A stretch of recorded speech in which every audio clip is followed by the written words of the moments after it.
אוקיי, בוקר טוב לכולכם, בעזרת בוקר השם, טוב. בשם השם נעשה ונצליח להגדיל תורה לדירה בתכלית של יראת שמיים. On a eu une superbe soirée, Baruch Hashem, des dizaines et des dizaines de mails et de SMS pour cette soirée.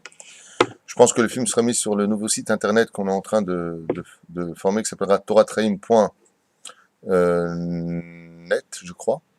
Oui, je crois que c'est .net. Voilà, fait par notre ami Raphaël Gandous, que Dieu le bénisse, vraiment. J'aimerais dédier ce shiur aussi pour Antoine Dornatno et pour Khanifi Bouchaïb. Et pour L'Askara de Shimon Bar Mochaï Bezrat Hashem. Tiskul Mzot Masim. Tovim Beshem Hashem Naaseh Venatzliach. Sans perdre de temps, on étudiera aujourd'hui la paracha de la semaine. Un petit bonjour à Esther Da'an, qui nous regarde de Paris, avec qui je me suis entretenu, et à qui on souhaite beaucoup de mazal et prochainement une grande alia bien réussie dans tous les domaines, parmi tous les enfants d'Israël qui nous regardent. Amen. On est arrivé dans le Shar HaGa'ava avec Rabbeinu avant de nous lancer sur la paracha de la semaine. Alédé Ga'ava, Bar Ra'av La'olam, on l'a dit hier, ou avant-hier plus exactement, quand il y a de l'orgueil dans le monde, la parnassa de l'homme descend. Alédé Ga'ava, pourtant c'est pas vraiment ce qu'on voit, souvent les gens riches s'enorgueillissent, ils ont les chevilles qui gonflent. C'est un membre de la Gemara à propos de Rabbi Yochanan ben Zakkai qui avait vu l'empereur et il dit bizarre, regarde, mais j'arrive plus à enlever mes chaussures. Il lui a dit parce qu'on vient t'apprendre que t'es empereur, alors tu as les chevilles qui gonflent. Mais il dit ici tout simplement que ça apporte le ra'av dans le monde, la famine dans le monde de façon générale, ils n'ont pas su la personne. Donc, quand on nous dit que l'orgueil apporte le ra'av dans le monde, on parle dans le monde et non pas à l'échelle individuelle. Alédé Gava bal et pahad, celui qui a de l'orgueil en lui, qu'il sache que il finira par être peureux de toute chose, car il aura peur de tomber de cette hauteur à laquelle lui-même s'est placé, et sa chute risquera d'être mortelle. Zgoula levatel Gava, comment est-ce qu'on peut annuler l'orgueil? Omer Rabbeinu Nachman de Breslev donne de la tzedaka à fond. Quand on veut casser son orgueil, c'est ce qu'on appelle ta'avat mamon. C'est pour ça que la fête de Pessah, derech Hagav, comme on le verra plus tard quand on y arrivera avec Rabbi Nachman de Breslev, il nous dit que la fête de Pessah est essentiellement là pour casser justement la ta'avat mamon et d'être capable de donner. C'est d'être capable de briser d'une certaine façon ce qui maintient un homme orgueilleux, car un pauvre qui s'enorgueillit, on ne peut pas savoir vraiment de quoi il s'enorgueillit. Par contre, le côté tunisien, comme j'ai vécu à Belleville, moi je t'achète toi et ton grand-père et ta grand-mère, je t'achète, j'achète. Eh bien, d'être capable de casser cela et d'être capable de partager avec autrui, c'est une façon aussi de pouvoir, Bezrat Hashem, se protéger et augmenter son humilité. Tov. On va commencer tout de suite, Bezrat Hashem, sur la paracha de Vaïgash. Je rappelle à tout le monde, ceux qui sont intéressés par les shiurim, Baruch Hashem, 151 pays qui nous regardent, dont 26 pays tous les jours. Baruch Hashem, le site internet a eu un très très grand succès depuis un an, et plus ça va et plus ça augmente. Donc pour tout le monde, sachez que ce site existe depuis un an et combien de mois? Un mois et demi. Donc un an et un mois et demi, donc ça fait 13 mois et demi que on existe seulement en tant que site. Ça fait 20 ans que j'enseigne la Torah, mais ça fait un an et demi. Combien tu dis? Un an et demi. Ah ok, donc ça fait un an et demi. Enfin, j'ai jamais fait vraiment attention à tout cela, mais bon, mon épouse me tient au courant des tenants aboutissants de ce qui se passe aussi sur le site. Et donc, Keikaron. Il est déjà en ligne, le site. J'ai vu, il est en ligne. Il est déjà en ligne? D'accord. On n'est pas encore lancé sur les shiurim. En tout cas, ce sera le niveau site. Ce sera toratraim.net qu'on a acheté grâce au travail d'un excellent technicien dans le domaine à qui je conseille vivement pour tous ceux qui veulent créer des sites internet de faire appel à lui, Raphaël Gandous. Bémet Kol Hakavod, travail professionnel, il n'y a rien à dire et surtout très efficace. Que Dieu le bénisse. Right. Parashat Hashavua et Parashat Miket. Alors aujourd'hui, Vaïgash. Oui, parce que je suis sur Miket, moi je suis bête. Parashat Vaïgash. Ce que je voulais vous dire, c'est que ma femme a regardé des shiurim de l'an dernier, qui m'a dit vraiment c'était extraordinaire. Elle a kiffé, comme elle dit, j'ai kiffé ma race. Donc je voulais simplement vous dire que vous pouvez aussi revenir sur les cours de l'an dernier par rapport à la parasha de Vaïgash. D'abord avant tout, Laurent, puisque tu m'as repris et tu as eu raison de le faire, hein. Il fallait le faire. Mais tout à fait, Vaïgash, et là, Yehuda, Vayomer, Bi Adoni, Yedaberna, Abdecha, Davar, Bozne, Adoni, Valichar, Bapacha, Abdecha, Kikamochav, Keparo, Adoni, Shal et Abadab, les morts, Aïe, Shachem, Av, hein. Et on continue comme ça. Ce qui est très intéressant pour nous. Aujourd'hui, en 2014 de l'ère vulgaire, nous sommes le 25 du mois de décembre, hein, le 2014, on est le 3 du mois de Tevet, on arrive vers le jeûne, un des jeûnes les plus dramatiques de l'histoire juive, que le Asara Betevet, selon la Kabbale, et le le Ben Ishraï, c'est un mois qui appartient aux forces des Saves, bizarrement, comme on l'avait expliqué dans un chiour l'an dernier. Pourquoi on vient nous parler d'une histoire, d'une rencontre entre deux rois, comme on l'a expliqué dans le chiour de l'an dernier, qui se prennent la tête, alors qu'on sait que la Torah est un langage éternel, et qu'on se doit de vivre la Torah comme c'est marqué dans la 17e Mishnah du premier chapitre de Masechet Avot, où il y a marqué là-bas, Lo Amidrash Haikar Ela Amaase. Ce n'est pas l'étude qui compte, mais l'action de ton étude. De savoir la Torah, ce n'est pas le but. Les ordinateurs le savent. Ils ont toute la Torah en eux, mais ils n'ont aucun mérite. Le but, c'est pas de savoir. Le but, c'est de vivre. Moi, j'ai une question à vous poser comme ça un petit peu avant de rentrer dans les écrits du Rabbi, à savoir, mais pourquoi? Et comment on pourrait vivre cette Torah d'aujourd'hui? On vient nous dire que Yehuda, il y a pas loin de 3800 ans en arrière, a fait un pas vers Yosef Hatzadik pour prendre la défense de son frère, oui, et la rencontre, le combat, ce qu'il lui a dit, tu commences à nous casser les pieds, voilà ce que tu nous as dit, voilà ceci, voilà cela. Pourquoi tout ça? Et nous, comment on va le vivre aujourd'hui? Vous avez une réponse à me donner? Kevodon? Non? Henri, t'as pas de réponse. Hashtag Shivutov. Arrête, quand une personne fait quelque chose qui ne plaît pas aux yeux d'Hachem, s'il va dans une direction négative, les événements, je dis bien les événements, comme cet événement ici présent, le mèneront toujours à ce mifgash bilti nimna, à cette rencontre qui ne peut pas être évitée dans la vie d'un homme. Ici, on parle de Yehuda et de Yosef. Dans la vie, c'est toi face à une erreur que tu as commise. Le Créateur du monde voudra tôt ou tard savoir si réellement cette fois tu es prêt à tout donner pour réparer, ou est-ce que tu seras quelqu'un qui aura fauté ou qui aura déplu aux yeux d'Hachem, sauté mina derech, à savoir si behemet, eh bien, tu as un regret sincère ou est-ce que tu as un regret aléatoire. Ça veut dire, bon, écoute, ça c'est des erreurs des jeunesses, mais tu n'as pas pleuré ces erreurs, tu n'as pas pris une leçon de morale et tu n'es pas prêt à tout donner pour ne pas retomber.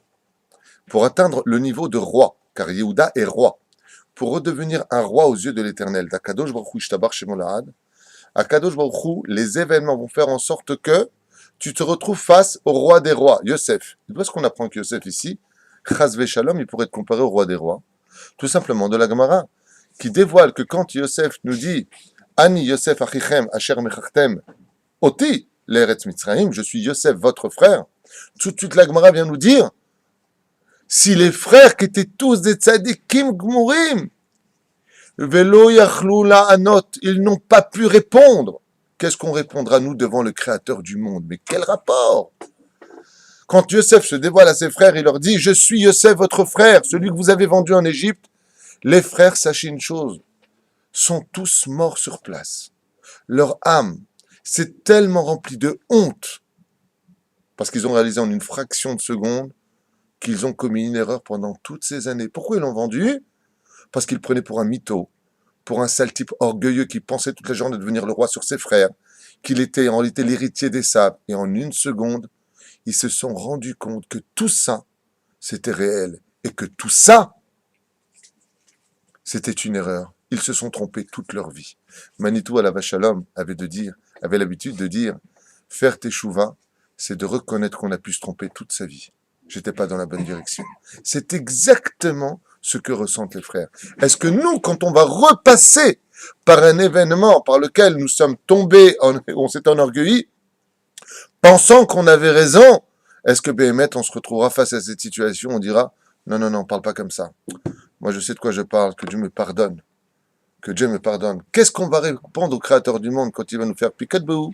C'est moi, Hachem. Maintenant, tu vois que Shabbat, c'était vrai?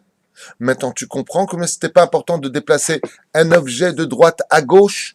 Maintenant, tu commences à comprendre pourquoi, quand on te dit d'être Shomer Nida, faut même pas passer un verre d'une main à une main. Qu'est-ce que vous répondrez? Dis la Gemara, le jour du jugement, quand Dieu te dira « Donne-moi tes heures d'études », qu'est-ce que tu vas répondre? Et là, à ce moment précis de l'histoire, on se rendra compte qu'en réalité, le monde dans lequel nous avons été, on s'est fait arnaquer par notre Yetzer Hara.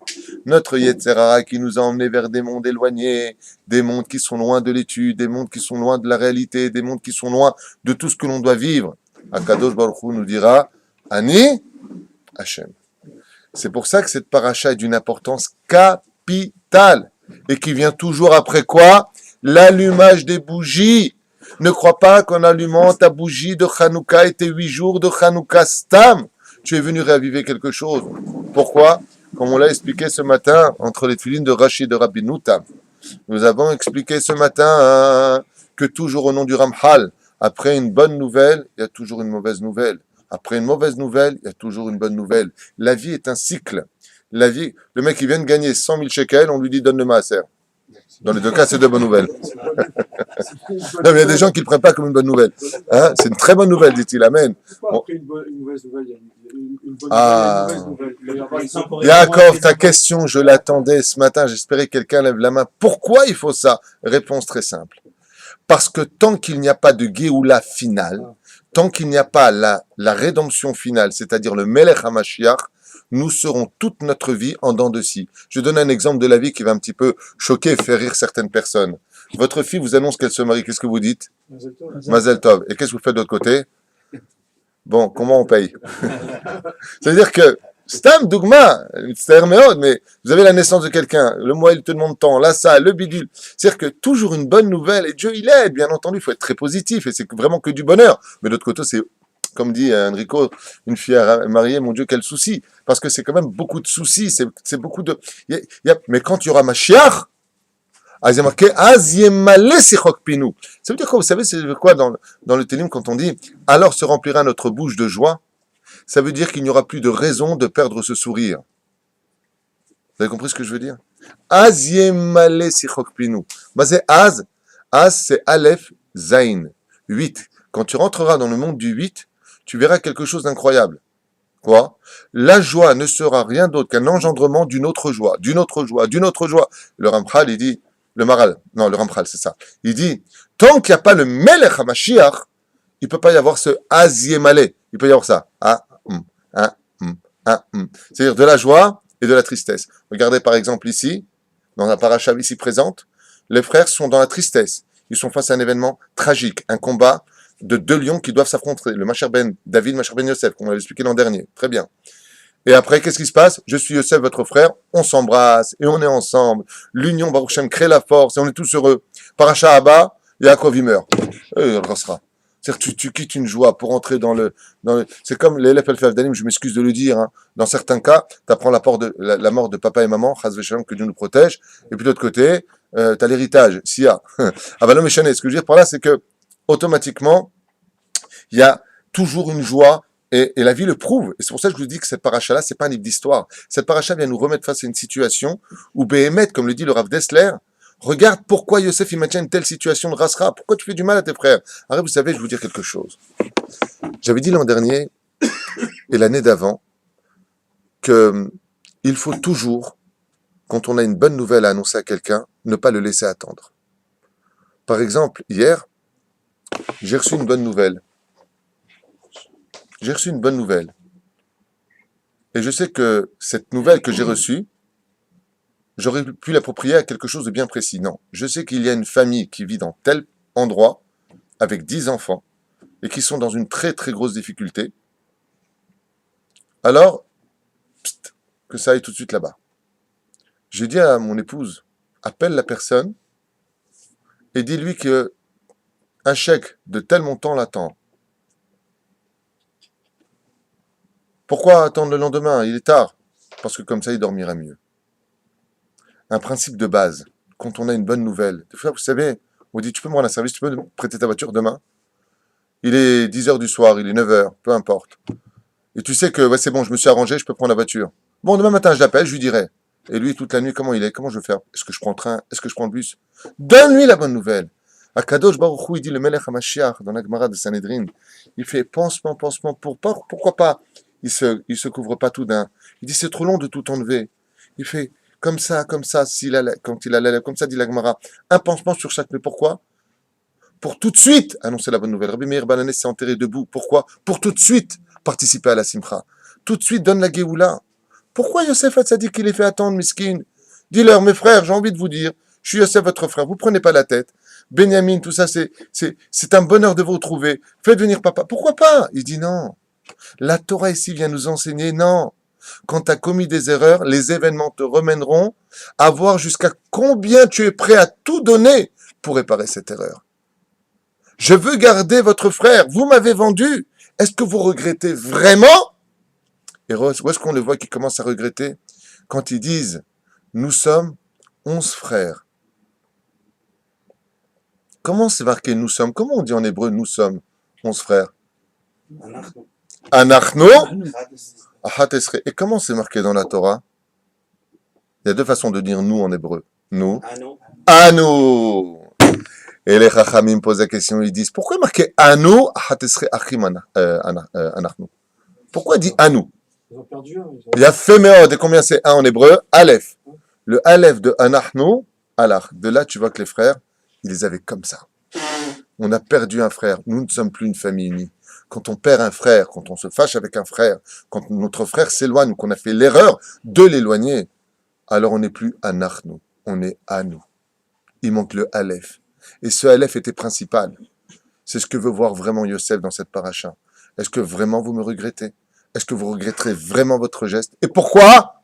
Pour être certain que vous ne recommencerez pas. C'est pour ça que je maintiendrai Binyamin, dit Yosef Hatzadik, près de moi, pour voir si vous êtes tous prêts. Et regardez, ça va aller loin. Ils vont détruire la ville de Pitom et de Ramsès, comme on l'avait expliqué. Ils vont détruire des mondes. Est-ce que tu es prêt, toi, à tout détruire pour vraiment montrer à Hachem que Béhémet, tu es prêt à tout reconstruire, car Dieu ne veut pas la destruction d'un homme, vous l'avez bien compris, comme on l'a vu avec la Hakeda de Yitzhak, quand il vient pour tuer son fils, Dieu ne le tue pas, c'est bon, j'ai pas besoin que tu casses le monde pour me prouver combien tu m'aimes, j'ai simplement besoin de savoir combien ton cœur, pour toi-même, pas pour lui, Dieu il sait tout à l'avance, mais est-ce que toi-même, tu te connais face à l'épreuve, est-ce que tu es capable de dire Béhémet cette fois, Nigmar, pas simplement c'est fini, mais est-ce que tu regrettes vraiment? C'est ça l'épreuve que nous met face à face cette paracha si importante et si vivante. Bien entendu, hormis les épisodes de la venue de Yaakov Avinu, Yehuda va dans la ville de Goshen, déjà préparé Be'ezrat Hashem, la Géoula, à savoir les Talmud et Torah et tout ce qui s'en suivra Be'ezrat Hashem. Voilà, c'est juste une petite préface importante pour nous mettre un tant soit peu en haleine sur la paracha de la semaine. Le rabbi de Lubavitch, lui, par contre, à travers son mamar sur la Chassidoute, nous enseigne. Alors, je vais le faire avec vous et le découvrir avec vous. Be'ezrat Hashem, il y a beaucoup à faire. Il y a marqué ici, Ki avdecha arav et anahar, car Yahuda dit à son frère, je suis responsable de Binyamin. Vous savez que Miskin Reuven, comme quoi un sadique est un sadique, a dit si je ne ramène pas Binyamin alors que mes deux fils meurent. En d'autres termes, tu pourras prendre mes deux fils. Alors au niveau du pshat, c'est vrai que ça fait un peu teubé comme situation, je trouve. Comme lui a dit Yaakov, il lui a dit mais si je perds un fils, tu veux que je perde encore deux petits-fils, c'est quoi cet échange que tu me fais? Mais on ne parle pas de gens simples, ça c'est pour le Kita Aleph. Reuven voulait dire une chose et la parole du tzaddik est très importante. Il lui a dit, je suis prêt à perdre 2 territoires en Eretz Israël. À Kavana, pourquoi? Parce qu'on apprend que celui qui ne vit pas en Eretz Israël, il est comme un mort vivant, entre guillemets, si je peux me permettre l'expression. D'où est-ce qu'on apprend ça? Pour ceux qui veulent les références du Ramban. C'est pas David Puito qui l'enseigne, c'est le Ramban. Donc celui qui n'est pas d'accord va se battre avec le Ramban. C'est les gens qui me disent que je dis pas tout le temps des choses vraies. Moi, la seule différence, c'est que j'ai des références, il y en a d'autres qui n'en ont pas. Et ce que je dis, c'est le Ramban qui annonce que la galoute, toutes les terres de la galoute sont comparables à un cimetière et que ceux qui s'y promènent sont comme des morts vivants. Écoute, la reine, la Gemara dans Ktubot 111 dit c'est comme si, 110 à Moudbet en bas, c'est comme si on n'a pas de Dieu au-dessus de nous. En face, c'est marqué dans 111 Keilo Vedavoda Zara Ben Lo Eloka. Donc il y a beaucoup de références à cela. Et Bezrat Hashem, j'en profite pour faire encore cette parenthèse.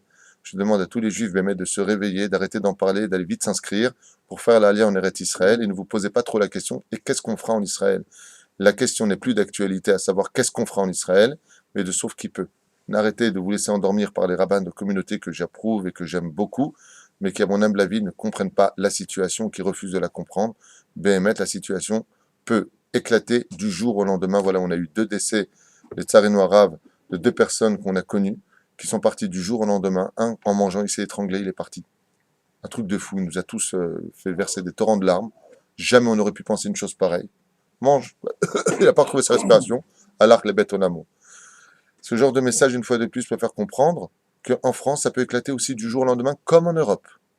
La reine Bezrat Hashem, je ne dis pas de venir du jour au lendemain, je dis de se préparer, d'aller dans la bonne direction, monter en Israël. Je referme cette parenthèse.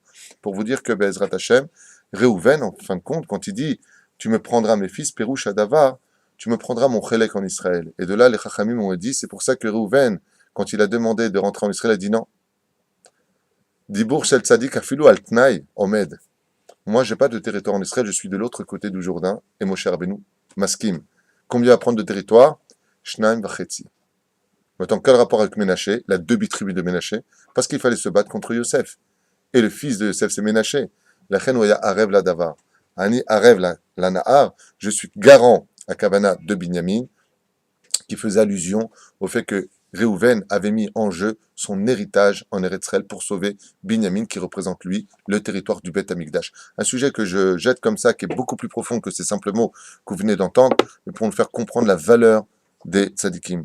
En tout cas, Yehuda, lui, se porte garant, car le roi d'Israël se porte garant de Binyamin. Et à travers cela, il y a aussi un message éternel qui dit que Yehuda ne se séparera jamais de la tribu de Binyamin. Dans le livre de Yoshua bin Nun, le Mitzudat David, on en a souvent parlé, explique là-bas, mais il est contredit par d'autres parshanim, par d'autres sages, mais il se dit que, effectivement, Ve'adayom hazeh, les Ashkenazim viennent de la tribu de Benjamin, de Binyamin. Comme ça, il marque le Mitzudat David, Ken, sur son commentaire sur le territoire de Yoshua bin Nun. Et il dit que les Séfaradim viennent de la tribu de Yehuda. Chez Nehemar, comme c'est marqué, Lotitosh Shevet Yehuda mi Shevet Benyamin. Ne se sépareront jamais la tribu de Yehuda de la tribu de Binyamin. S'ils se sépareront jamais, et qu'on sait que le Masher vient de la tribu de Yehuda, il est certes évident que nous sommes descendants de la tribu de Yehuda en tant que Sfaradim. Et là, dans la Torah, c'est marqué Ki avdecha arav et anar. Qu'est-ce qu'a dit Yehuda dans la Torah? Il dit à Yosef, je suis le garant, je suis le responsable de mon frère. De là, on sait que ces 2 tribus-là, si tu trouves la tribu de Yehuda, tu peux être certain qu'à côté, il y aura toujours la tribu de Benjamin. Le Metzudat David dit qu'on parle des Sfaradim et des Ashkenazim qui sont toujours ensemble, toujours ensemble. D'autres parshanim disent que non. Ils disent que non, c'est un herbouf de toutes les tribus. Qu'en réalité, quand Nebuzaradan est venu, malheureusement à l'époque du premier temple, disperser les 12 tribus d'Israël, eh bien, elles se sont toutes mélangées de façon très cosmopolite, on ne peut plus mélanger. Et le travail du Melech HaMashiach, justement, sera de dire, toi, tu es d'Issachar, toi, tu es des Zvouloun, toi, tu es de... Toi. Sur le domaine idéologique, Zeken Omed. Sur le domaine idéologique, on a chacun une partie des tribus. Par exemple, un Avrer, même qui est de la tribu de Sfarad, le fait qu'il étudie la Torah toute la journée, il appartient à la tribu idéologique de Issachar. Quelqu'un qui travaille, qui soutient un kollel, c'est Zevouloun, vous avez compris. D'accord? Asher, Réhouven lui-même, celui qui représente le juif de la Galoute, Derech Hagav. La preuve en est qui est le premier à se faire expulser des 12 tribus, c'est Réhouven. D'accord? C'est le premier de tous. Il y avait Réhouven et Gad, il y avait du monde. Non. Réhouven a été le premier à être expulsé. Yesh veyesh, Baruch Hashem. Omer Rabbi Melubavitch, Alava Shalom, que son mérite nous protège. Kasher Nigash Yehuda el Yosef, Kedé le'atzil et Binyamin, Beitier bo devarim kashim. Quand est venu Yosef Hatzadik, Yehuda, devant Yosef Hatzadik pour sauver son frère de ses mains, Isbir le de Varav, Madoua ou mitmaser, l'inyan yoter mikol echav. Il lui a posé la question, il lui a dit, dis-moi toi, on est en train d'étudier la Chassidou, donc écoutez ce Mahamar que je découvre avec vous, ceci étant dit, je ne l'avais pas lu avant, donc on va le faire ensemble. Il lui a dit, pourquoi toi vous êtes plein en face de moi, pourquoi tu te la ramènes toi à Kavana? Pourquoi il y a que toi qui parles? Pourquoi tu dis, moi je suis responsable? Hein? Ki avdecha areb et anahar. Effectivement, qu'est-ce qu'on aurait pu penser? On aurait pu penser que tous les frères viennent. Moi je sais une chose, une fois, Miskina, ma sœur, que Dieu la bénisse, Patricia, elle était en train de marcher sur le boulevard de marché, comme ça, et il y a un arabe qui la suivait. L'opachov de l'Oyoter. Et ma sœur, qu'est-ce qu'elle a fait? Elle est rentrée dans une cabine, ouais, et elle lui a dit par la vitre, attends, tu me cherches, attends 2 secondes. Elle n'était pas loin de la maison, et là-bas, on était les 6 frères. On était les 6 sur place. Et donc ma soeur prend le téléphone et elle dit, regardez, je suis juste en bas de la maison, à droite dans la cabine, il y a quelqu'un qui me veut du mal, vous pouvez peut-être descendre? Elle n'a pas fini sa phrase, on est en bas. L'arabe, quand il nous a vus, il a fait, ah! Il a fait semblant de chercher quelque chose, et elle fait son assez, parce qu'on arrivait comme des fous. Imaginez maintenant à ce moment-là que mon grand frère me dit, je suis le Bechor, je m'en occupe. Vas-y, tu t'en occupes. Tu crois que je vais t'attendre? Moi j'avais quoi, 16 ans, 15 ans? Tu crois que je vais t'attendre, que toi tu me dises quoi faire? Ma sœur est en danger, c'est ma sœur. Et le rabbi Lubavitch, il s'étonne de la même façon. Il dit quoi? Yosef, il dit, je comprends pas. Vous êtes 10 frères en face de moi, il y en a un qui sort du lot. Pourquoi 10? Parce que Yosef, c'est le 11e, Benjamin est à côté de lui, c'est le 12e, vous avez compris. Il dit, je comprends pas, il y en a un qui dit, c'est moi. Bah, plusieurs explications qui avaient été données dans le shiur de l'an dernier. Je vous avais dit que les initiales de Vaïgash et la Yehuda, ce sont les sofitivot du mot Shavé, qui veut dire pourquoi est-ce qu'ils se sont tous portés garants les uns des autres, vous vous rappelez? Parce qu'en réalité, seul un roi peut parler à un roi. Shavé veut dire en hébreu, nous sommes égaux. Eux, ils ne parlent pas parce qu'ils ne seront pas rois du peuple d'Israël. Je suis le roi. Tu es le roi d'Égypte. Donc, un roi parle avec un roi. Première explication. Deuxième explication un peu plus profonde. Laquelle, d'après toi? Celle du Hari Akadosh, qui va beaucoup plus loin et qui dit, arrête, quand Yosef Hatzadik les a vus, qu'est-ce qu'il leur a dit? Meragli matem. On a une explication. Pourquoi il leur dit, vous êtes des explorateurs, vous êtes venus explorer la terre? Petit un, pour les empêcher de chercher Yosef. Ça veut dire maintenant, s'ils vont commencer à chercher partout, Rasra. Nous, il nous a dit qu'on est des explorateurs. Pourquoi? Parce que pour les empêcher de faire une enquête, à savoir où est Yosef, qu'est-ce qu'il est devenu, pour ne pas qu'ils arrivent à lui. Donc il les a bloqués. Stratégiquement parlant, c'est une bombe, Yosef. Mais deuxième plan, qu'est-ce qu'il a vu, le roi HaKodesh? Il a vu que les Hatid Lavo, beaucoup plus tard, ouais.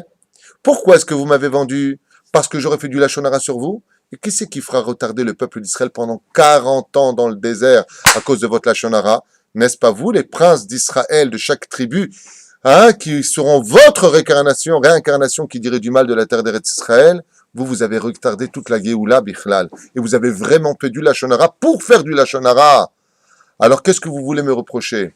Effectivement, les 10 tribus sur 12 étant parties dans la paracha de Vaishlach, non, de Shelach Lecha Anashim, paracha de Shelach, dans le livre de Bamidbar. Il y a marqué là-bas, Shelach Lecha Anashim, envoie des gens. Yosef Hatzadik, il a le roi HaKodesh, et qu'est-ce qu'il leur dit? Meraglim atem, vous êtes des Meraglim. À ce moment-là, Yehuda, hein, il dit Nachon, personne ne peut s'approcher de Yosef. Ou Tzodek, nous on t'a vendu pour un petit Lachonara, les Shem Shamaim. Et toi, tu nous regardes aujourd'hui pour un grand Lachonara qui a tué tout le peuple d'Israël, qui n'était pas vraiment les Shem Shamaim, qui était là pour votre orgueil, pour rester encore en galoute, pour monsieur le grand rabbin, pour le kavod, sans faire de Lachonara ni viser personne, chas v'shalom. Je dis pas ça pour ça, mais je veux simplement expliquer la situation. Eh bien, résultat des courses Rabotai, il n'y en a qu'un qui pouvait s'approcher. Parce qu'à l'époque des Meraglim, dans la paracha de Shelach, qui sont les deux qui sont revenus prendre la défense du peuple d'Israël et de la terre d'Eretz Israël et de dire c'est la Géoula, il faut avancer qui? Il y en a eu deux.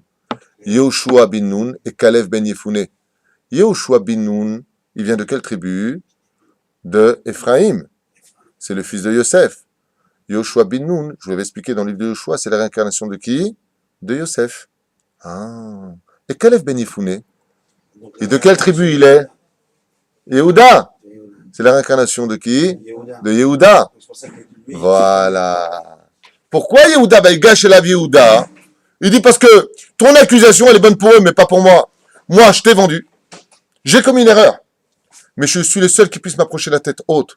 Parce que ton erreur commise, même si elle était faite de Shem Shamaim, n'a pas été commise par moi. Ni Beshogeg, Veli Mimizid, sur la terre d'Eretz Israël. Moi, je n'ai pas retardé la Géoula. Donc tu ne peux rien me reprocher. C'est pour ça que c'est le seul qui sort du lot, la tête haute, pouvant s'approcher de Yosef en disant « J'ai commis une erreur, je vais te demander pardon, mais d'autre côté, tu ne pourras pas faire de comparaison.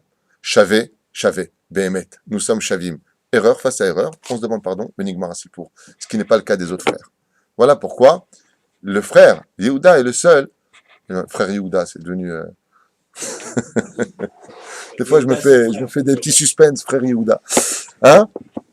Comme Piavdecha Arev et Anahar. Les chantiers, chez l'Arvout, מוזכר גם קודם לכן, ששכנע יהודה את יעקב לשלוח עמו את בנימין, אנוכי הערבנו. Il dit deux fois le rabbi ici, on a vu que Yehuda se porte garant de son frère, une fois quand il le prend des mains de Yaakov, de Benjamin, et une fois quand on... Mais j'ai une question à vous poser qui m'interpelle. Je suis désolé, j'arrive pas à être fidèle au texte, il faut toujours que je me la ramène, parce que j'ai d'autres commentaires qui viennent en même temps, mais qui accompagnent l'idée. Donc je me permets... Pourquoi il a besoin d'être arabe? Imaginez un petit peu que Asher Salfati, que Dieu le bénisse, hein, champion du monde d'arts martiaux, eh bien, il doit aller où? Dans un GAN d'enfants. Et je viens et son papa il me dit que Dieu lui donne une bonne santé. Il me dit, Rav Tuto, accompagne-le. On sait jamais s'il arrive quelque chose. T'as besoin de moi pour te défendre? Vous savez qui est Benjamin? Vous croyez que Benjamin a besoin de son frère pour le défendre? Vous avez jamais posé la question? Arrête là. Si c'est une question de combat, il y en a un qui était très très connu pour le combat. Il s'appelait justement Asher. Il coupait les gens en deux. En un seul coup, il était capable de couper n'importe quel obstacle devant lui. C'est pas une question de force. D'ailleurs, vous voyez bien qu'il n'y a pas de combat physique. Il y a que des combats que même dans les films, ils n'ont pas inventés. Dans les Midrashim, tu tombes par terre, les combats. C'est du Walt Disney à 100%. Ouais? Pourquoi il a besoin d'être un rêve d'après toi? Vous croyez que Benjamin, à lui tout seul, il ne pouvait pas finir l'Égypte? Mais vous plaisantez ou quoi? Alors c'est vrai qu'Yehuda était particulièrement fort. Puisqu'il dit, chacun prend une porte et moi je prends le reste. Moi, lui tout seul, il pouvait prendre 3 portes. Ça veut dire 3 légions romaines, j'allais dire, d'Égypte, physiquement, lui tout seul, d'un seul cri. Par exemple, qui était particulièrement fort dans les tribus? Le petit-fils. Le fils de Dan, qui s'appelait Hushim. Hushim avait la même force que Yehuda. Alors dans ce cas-là, si c'était question d'un garde du corps, on aurait dit, voilà, on a Alain qui est 6e Dan de Krav Maga ici présent, il y a Asher qui est 6e Dan aussi, ils vont aller danser un slow ensemble, ouais, voilà, donc tu as 2 balaises. Maintenant, ce que vous savez pas, c'est que Benjamin, il vous prend tous les deux. C'est ça que vous comprenez pas. Benjamin, il prononce une Shem Forash, il vous rend squelette. Pas vous, Chaz Shalom. Avec le petit doigt, il dit Adam. Non, toi, il te finit avec un cure-dent. Alors, pourquoi on a besoin d'être un rêve? Vous avez une réponse à ça? Yaakov, il voit quand même Yosef qui est aussi peut-être au même niveau que Binyamin, qui n'est plus entre ses mains. Il se dit, si ça peut arriver à Yosef. Bon, je vais être plus clair. Regardez. Dans le Midrash, pris au nom de la Gemara, Pas le rapport entre Yehuda et Yosef. il y a une lettre qui a été écrite. La première fois que j'ai lu ça, j'ai presque eu la larme à l'œil. Il faut voir ce qu'écrit le Midrash. Yaakov a écrit une lettre à Yosef. Et là, Yaakov Avinu, ne sachant pas que Yosef, le roi d'Égypte, en d'autres termes, le vice-roi d'Égypte plus exactement, pour ceux qui veulent faire des dioukim, n'est pas son fils, il écrit une lettre de menace et d'amour impressionnante. Il lui donne au début tout le kavod, c'est marqué dans Tsaragatot Torah la lettre. Elle est splendide, lisez-la. Et là, il le met en garde en lui disant, n'oublie pas ce qui s'est passé à Shrem. 2 de mes gosses, 12 ans, 13 ans, ont fini une ville entière des plus grands gardiens et des plus grands soldats de la ville de Shrem. En une seule heure, ils ont fini 24 000 personnes. Ils ont fait passer. Ils étaient des gosses. Yaakov Avinu, de là où il était, il ne peut pas faire comme Moshe Rabbeinu qui a été capable de tuer à distance. Ka'asher à Martha, comme tu l'as dit. Je crois qu'Yaakov Avinu, de là où il est, il ne peut pas maudire à un moment comme Bilam qui se connaissait l'heure précise. Vous croyez que Yaakov ne peut pas tuer le vice-roi d'Égypte? Alors quel est le problème? Quel est le problème? Le problème, c'est le srout. Étant donné que sur la route est morte Rachel, il y a un problème avec la route. Étant donné que c'est sur la route que Yosef a disparu, Hot Pam! Et que maintenant, c'est le fils de Rachel et le frère de Yosef qui est parti sur la route, il y a quelque chose qui pour Yaakov va au-delà de la force physique. Il y a un truc que Yaakov ne comprend pas, ne perçoit pas. Il me faut un garant.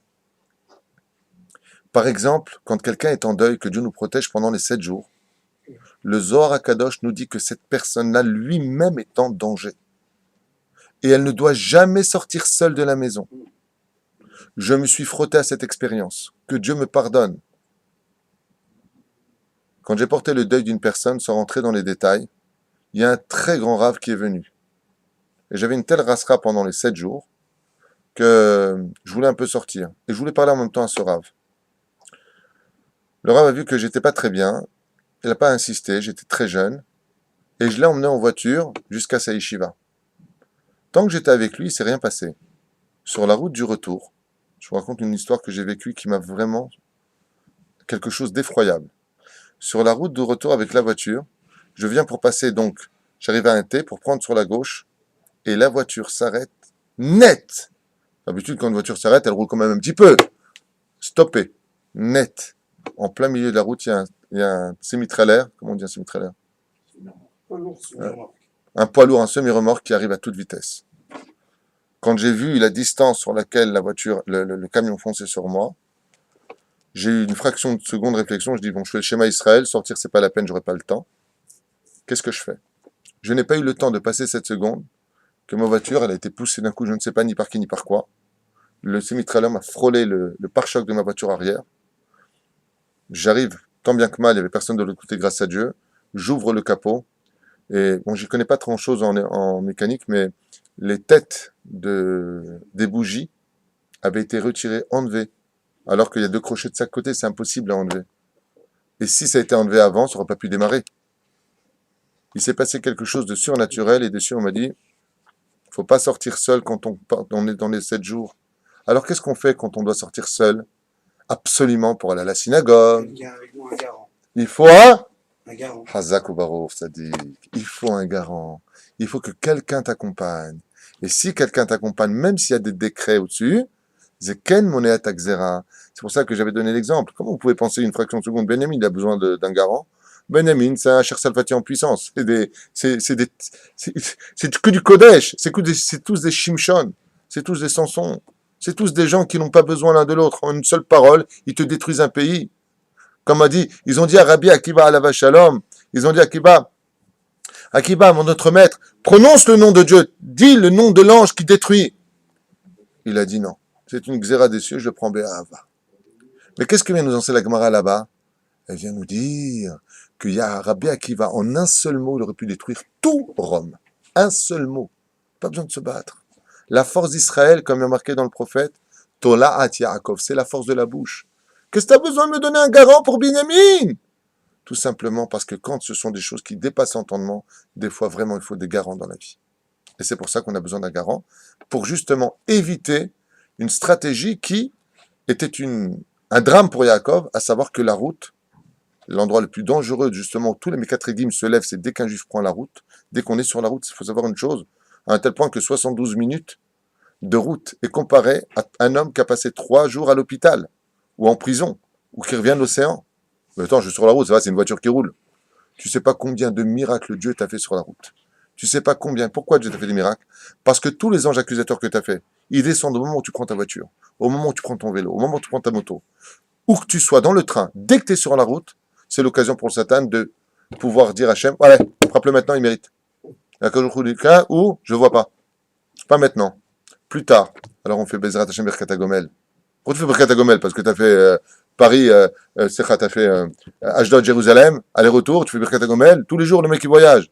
Il dit, mais tu sais pas combien Kadosh Baruch Hu, il te fait de shalom, on sait, shalom bimrumav, ou berahamav yaseh shalom aleh. Allez-nous. Tu peux pas savoir combien Dieu s'est battu pour toi dans les cieux en disant, mais il a quand même du srout, il a donné de zakai, il a fait le shalom avec sa femme, il a pris sur lui des choses. Combien il y a de combats? La reine, il faut un rêve dans la vie. Vous avez compris? Omer Arabi, mais il est bizarre. 2 fois, il s'est porté garant. Il n'avait pas besoin de nous dire 2 fois de suite dans le texte de la Torah. C'est pour ça qu'il dit Alpidat hat agmara, comme il y a marqué dans la Gemara de Baba Batra. L'omdim et din arvut mi Yehuda.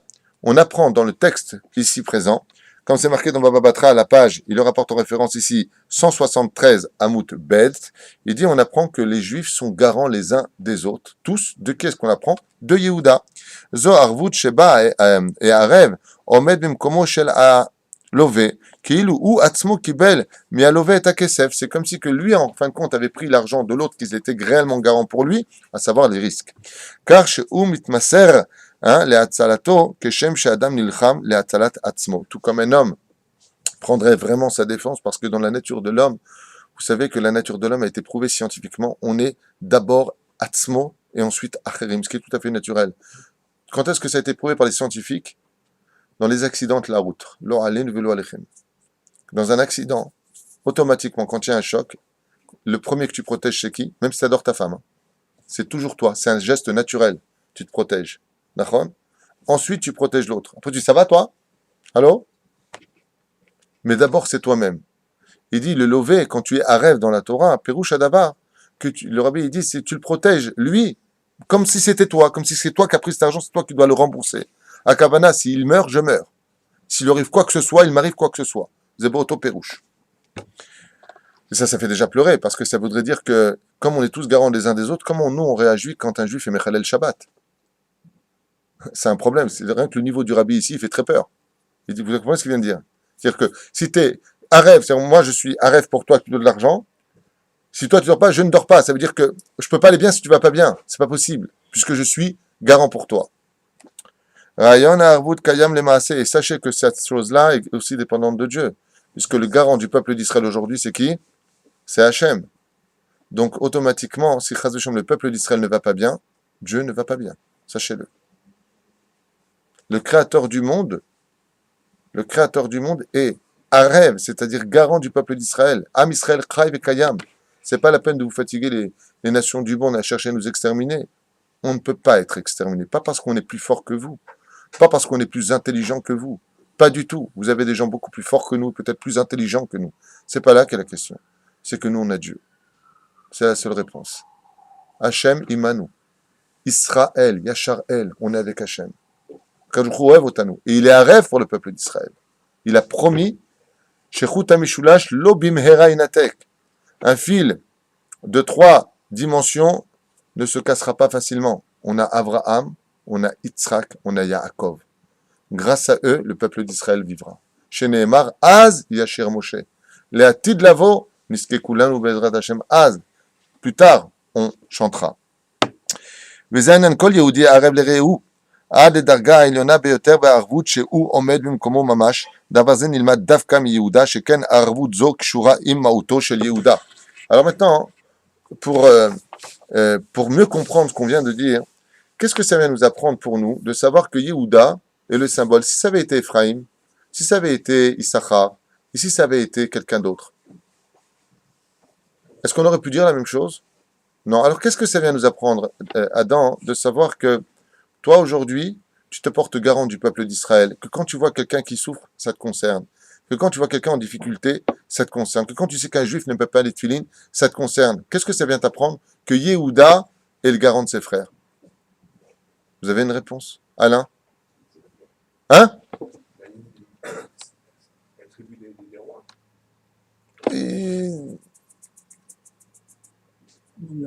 Hein? Sa fonction, il est dans sa fonction. Oui?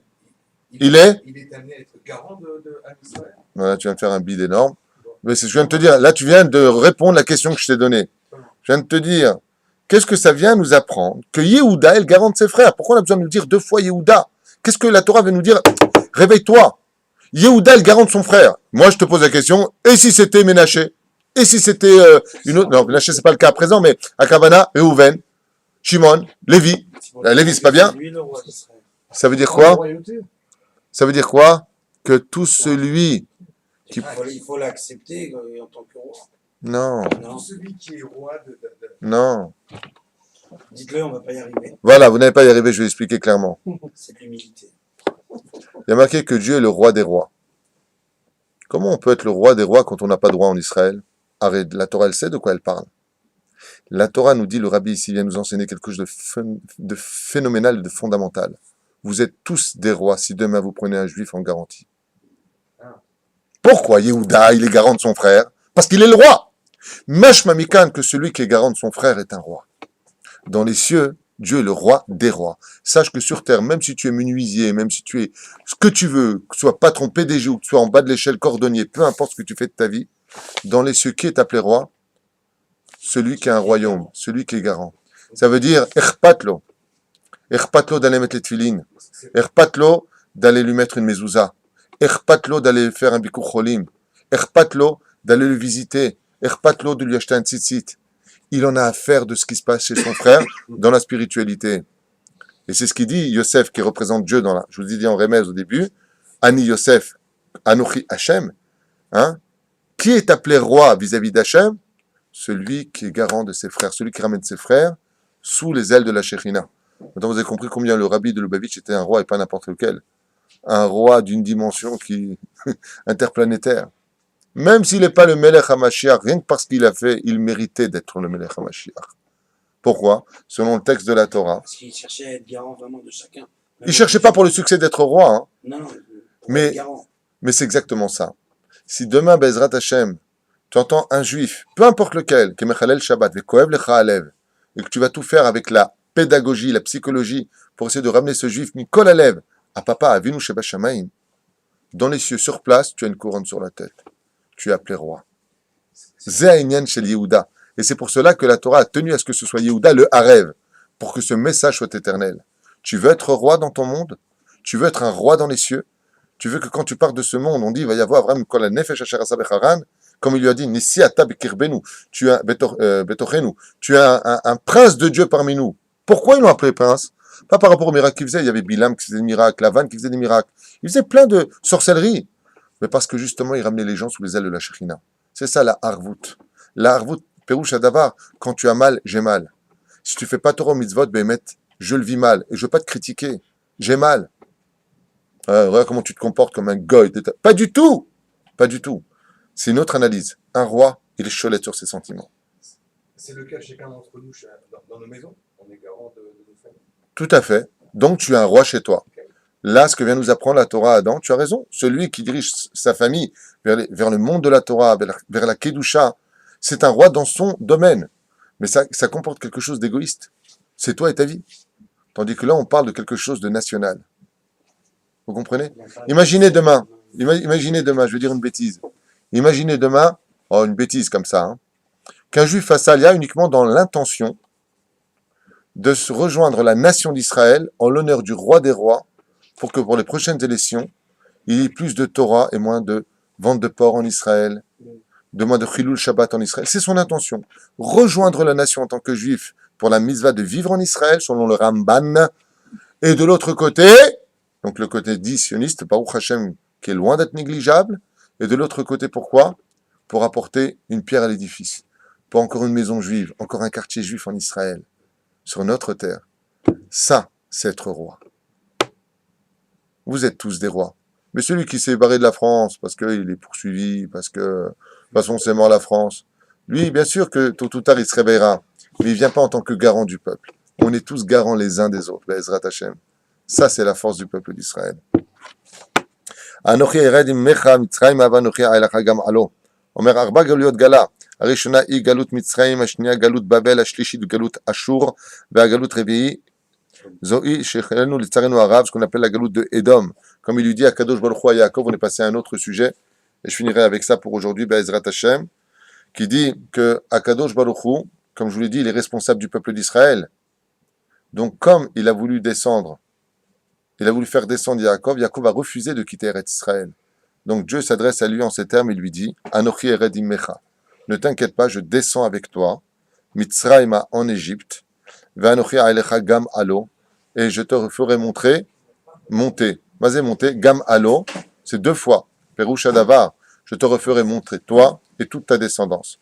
D'ici, vous avez une promesse d'Akadosh Baruch Hu, que tous les enfants d'Israël reviendront sur leur terre à la fin des temps, miracle incommensurable auquel personne n'y aurait cru il y a plus de 100 ans en arrière, personne n'aurait cru que le peuple d'Israël ressortirait de ses cendres en tant qu'une nation pour se reconstituer sur sa terre depuis 2000 ans d'absence. La reine Omer, Sherashita, Sherashita, Mitzrayim, Mesaperet, Parashatenu, Parashat Vayigash, Akadosh Baruch Hu, Nigla Yaakov, Venu, Vivticho. On a vu que Dieu s'est dévoilé pour Yaakov et nous pour descendre en Égypte, dans la galoute, Anochi Ered Imach Mitzrayim, Avanochi Alecha Gamalo, Omalvim, Vaftachazo, Yerdo, Yaakov, Banav, le Mitzrayim, Kahelu, Mataim, Veser Shanim, Agalout de Mitzrayim. C'est comme ça qu'a commencé la galoute. Omer, la galoute, Akasha Mikulam, Vekam Bichinot. Aïta galoute Mitzrayim, Kasha Mikol Agalouyot. Et quelle a été la plus dure de toutes les galoutes? Sans aucun doute, l'Égypte. La seule chose qui m'inquiète, c'est que la dernière galoute, à ce qui paraît, elle sera plus dure que les 4 ensemble. Begalout Acherot Aïta Lam Israël Torah. Et pourquoi cette galoute-là, d'après vous, c'est la plus difficile de toutes? Simulation. Parce que c'est la dernière. Non, et tu n'as pas entendu la question. Je pose la question. Le rabbi nous dit que de toutes les galouillottes qu'on a eues, la plus dure, qui a été la plus dure de toutes, ça a été la galoute de l'Égypte. Parce qu'on n'avait pas encore reçu la Torah. Tout simplement. Non, on aurait pu penser parce qu'on a pris des coups, on était en esclavage. le rabbi il te dit Zohar chikasha mikulam. Pourquoi? Et quand on était chez les Perses, on n'était pas persécuté. Vous avez oublié l'histoire de Purim, hein, qui faisait travailler nos filles juives intégralement nues pendant Shabbat Kodesh. Vous avez oublié tous les détails de l'assimilation et de qui plus est les gens qui ont été torturés. L'histoire d'Édom et l'Inquisition. Ah, il dit Nachon, mais on avait la Torah. La Torah, c'est une lumière qui donne que l'espérance du retour sur sa terre. C'est pour ça que le dernier mot de la Torah, c'est Israël. Les Enekol, Israël, aux yeux de tout Israël. Il dit, mais la Galoute Mitzrayim, c'était la plus difficile. Pourquoi? Parce qu'on n'avait pas la Torah avec nous. On n'a pas eu le don de la Torah. Ah, Hashem Mena Yana, Kol HaKochot LaAmida Betlaot HaGalut. Ve'elu Galut Mitzrayim Haïta Kodem Shinitna Torah al Har Sinai. Et malheureusement, ici, la Galoute de l'Égypte, c'était un monde d'obscurité absolue, car un juif qui vit, le tsarino arabe, sans Torah, est un juif, comme tu m'as dit tout à l'heure. Qu'est-ce que c'est un homme qui n'a pas de Torah et qui est très très très riche? C'est un pauvre qui a beaucoup d'argent. Galut Mitzrayim Haïta Galut Rishona. Deuxièmement, comme on l'a vu ici, donc,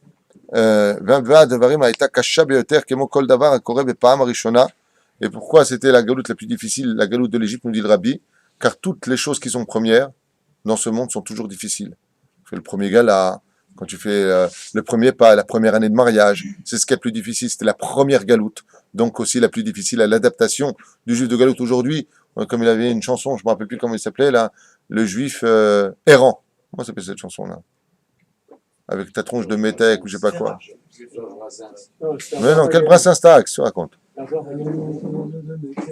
À Kavana, le juif, il a l'habitude d'être en galoute. Mais la première, Ken?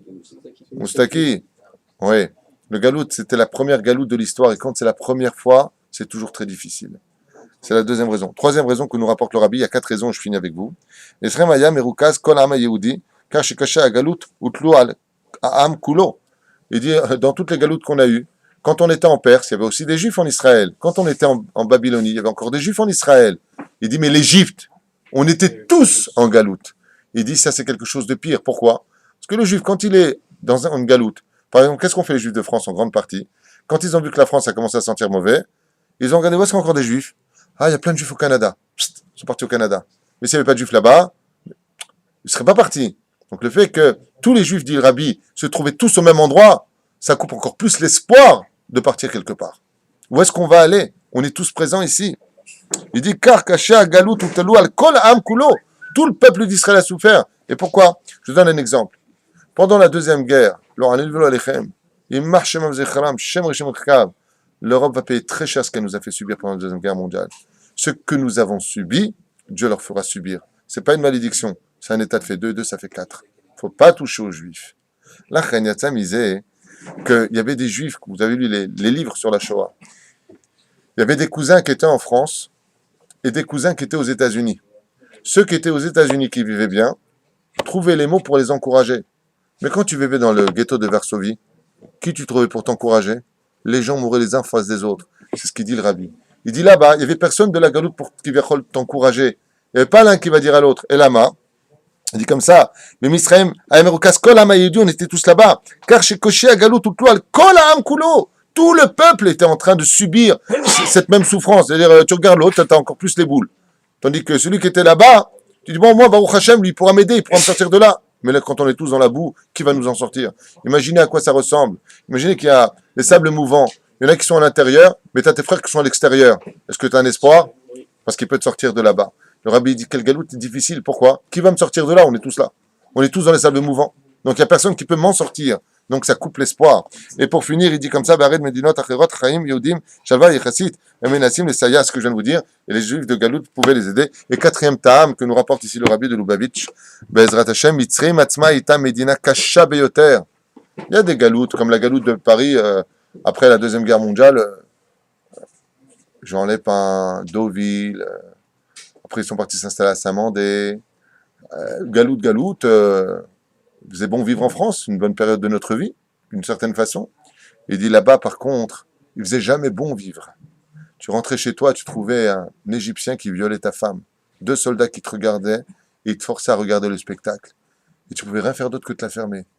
Rien faire. Tu subis et tu te tais. Tu subis et tu acceptes. Tu subis et c'est ta vie. pour toi et tes enfants. Vous imaginez les enfants d'esclaves juifs, comment ils ont vécu les choses? Pour eux, les Égyptiens étaient leurs dieux. Ils étaient nés dans l'esclavage, papa ne pouvait rien dire, et ils attendaient. Vous comprenez de quoi je parle? Omer Arabim Ilubavitch Mitzrayim Atzma Ita Medina Kasha Beyoter. C'était un pays dont la dureté était sans pareil. Hia Ita Zgura Musgeret. Et de qui plus est, alors je voudrais pas vous faire peur, mais Alpi Kabbalah, l'Égypte, c'était pas un pays conventionnel tel que vous pouvez le comprendre. Aucun esclave ne pouvait s'enfuir. Ça demande beaucoup de réflexion ce que ça veut dire. La preuve en est, il y a 80 000 personnes qui sont sorties d'Égypte. La tribu d'Éphraïm qui ont été décimées par les Cananéens. Donc, on ne peut pas sortir, de qui plus est, on sortait dans les forêts, puisque les Makotes viendront réparer chaque souffrance du peuple juif. Mais ce qui est très intéressant là-bas en Égypte, c'est que les sages nous disent que l'Égypte était un pays de sorcellerie. Khartoumé Paro. Les plus grands sorciers de l'histoire se trouvaient en Égypte. Vous savez ce que ça signifie? Ça veut dire que les démons marchaient en Égypte autant que les Égyptiens pouvaient s'y trouver. Ce qui fait que c'était un endroit où on ne pouvait pas s'enfuir. Comme c'est marqué en allusion, les chiens n'ont pas aboyé à la sortie d'Égypte. Le Zohar vient nous apprendre qui sont les chiens. C'était les Shindalet qui ont des tronches de chiens. N'ont pas aboyé. De là, on t'apprend quoi?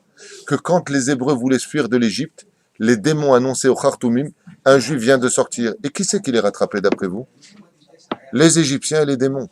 Ce qui fait qu'on était dans un monde de Rasra. Imaginez un petit peu à la maison, quand les Hébreux revenaient le soir pour quelques heures de repos, à peine, on tapait à la porte, ils ouvraient, il n'y avait personne.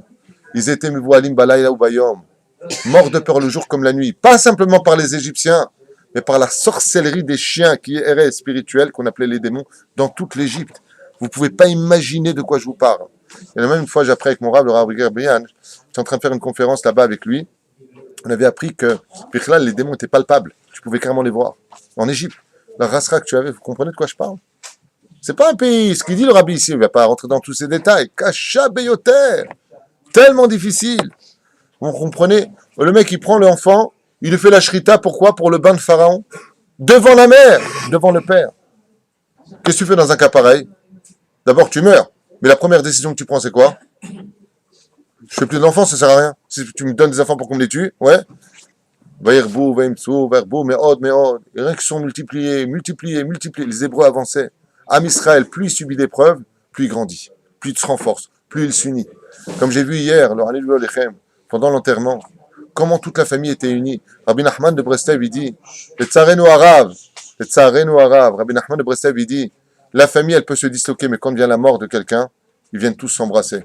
Il raconte qu'on ait toujours la force de s'embrasser avant que ne partent les gens. C'est par ce mérite-là, on peut faire vivre encore plus ceux qui devaient mourir, parce qu'on a fait la paix avant. Pourquoi?